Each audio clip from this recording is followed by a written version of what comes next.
మధ్యాహ్నాలు కునుకు తీయడం చాలా మందిలో కనిపించే అలవాటు. మధ్యాహ్నం 1 గంట నుంచి 4 గంటల మధ్యలో కునుకు తీసేందుకు చాలా మంది ఇష్టపడతారు. అసలు మధ్యాహ్నం నిద్ర ఎందుకు వస్తుంది అనే ప్రశ్నకు శాస్త్రవేత్తలు సమాధానం ఎప్పుడో కనుగొన్నారు.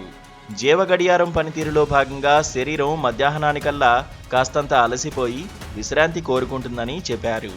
ఈ క్రమంలో మధ్యాహ్నం చిన్న కునుకు తీస్తే ఖచ్చితంగా ఉపయోగం ఉంటుంది.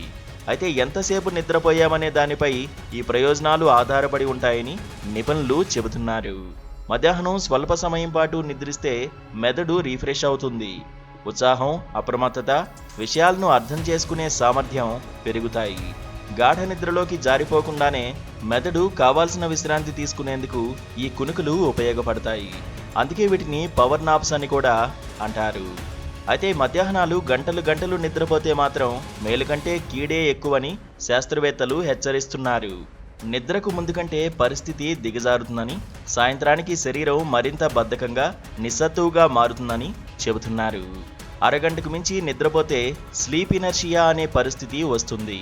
గాఢ నిద్రలోంచి మేలుకున్నట్టుగా బద్ధకంగా, నీరసంగా అనిపిస్తుంది. అలసట, తికమక చుట్టుముడతాయి. సాయంత్రం ముఖ్యమైన పనులు పెట్టుకున్న వారికి ఇది మరింత ఇబ్బందికరం.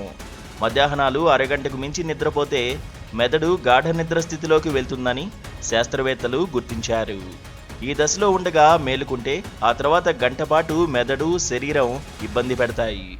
రాత్రి నిద్రపై కూడా ప్రభావం పడుతుంది.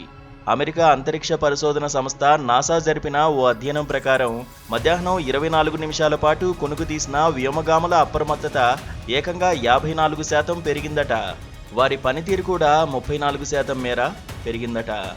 మధ్యాహ్నం కునుకులతో క్రీడాకారుల్లో అలసిన కండరాలు కోలుకున్నాయని, రియాక్షన్ టైం, స్టామినా కూడా పెరిగినట్లు శాస్త్రవేత్తలు గుర్తించారు. అత్యధిక ఒత్తిడి ఉన్న వాతావరణంలో పనిచేసే వైద్యులు, పైలట్లకు పవర్ నాప్స్ వల్ల మేలు కలిగింది. ఏకాగ్రత, అప్రమత్తత పెరిగి వృత్తిపరమైన పొరపాట్లు తగ్గాయి.